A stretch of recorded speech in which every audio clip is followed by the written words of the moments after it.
누가 나의 속을 썩이거든. 오늘은 성경 말씀으로 시작해 보고자 합니다.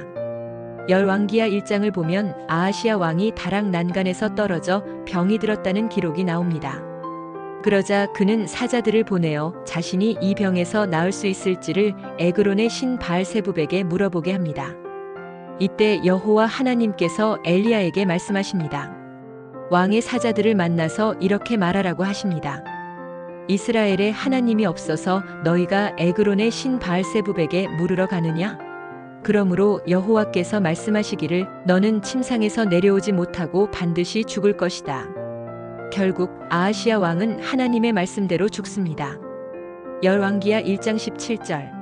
하나님께서 눈에 보이지 않는다는 이유로 하나님의 백성이자 왕인 아하시야는 하나님을 무시하고 이방 신을 의지했습니다. 그는 하나님보다도 눈에 보이는 이방 신 바알을 더 믿고 따랐습니다. 그러나 하나님께서는 이스라엘을 애굽에서 가나안까지 구원해 내신 분입니다. 그 과정에서 줄기차게 보이지 않는 하나님만을 섬기라고 강조하셨습니다. 십계명 제1계명도 나 외에 다른 신을 내게 두지 말라입니다. 가나안 땅에 들어와 하나님을 잘 섬기면 이스라엘에게 힘과 평화를 주시겠다고 약속하셨습니다. 하지만 이스라엘의 역사에는 하나님을 잘 섬긴 선한 왕보다도 그렇지 못하고 주변국과 정치적인 유착에 빠진 왕들이 훨씬 많았습니다. 아하시야 왕도 그 가운데 한 사람입니다. 하나님께서 모세를 통해 수많은 기적을 보이셨고 하나님이 이스라엘과 함께 하신 증거는 넘쳐났습니다. 그럼에도 불구하고 아하시야는 위기의 순간에 하나님이 아닌 바알세붑을 먼저 찾았습니다. 그가 다윗처럼 하나님께 기도하고 찬양했다면 하나님은 그를 고치시고 살려주셨을지도 모릅니다. 이 말씀을 통해 저도 많은 것을 느끼고 배웠습니다.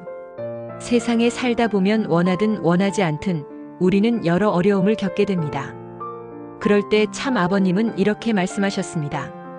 내 힘이 부족하면 힘이 센 분의 힘을 빌려라. 우리는 하나님이 전지전능하신 분임을 믿는 신앙인입니다. 그러므로 힘들고 어려운 일을 만나면 하나님의 힘을 빌려야 합니다.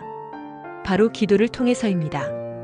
문제가 생기면 제일 먼저 해야 할 일은 하나님께 보고하고 기도하는 것입니다. 그 기도의 터 위에서 해결책을 찾아야 합니다.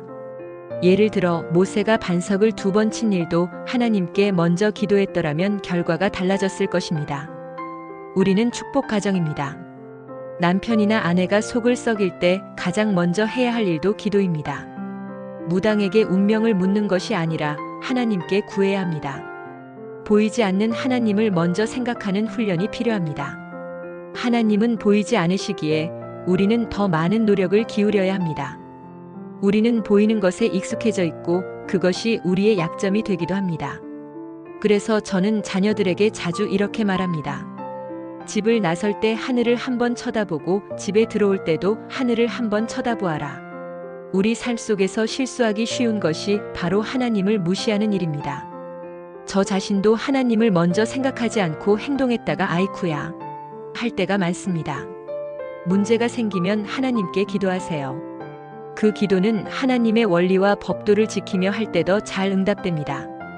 하나님은 원리를 지키는 것을 좋아하신다고 참 아버님께서 말씀하셨습니다. 하나님의 법을 지키지 않으면서 드리는 기도는 때로 하나님께 원망을 쌓는 기도가 되기도 합니다. 그래서 우리는 기도하기 전에 먼저 돌아봐야 합니다.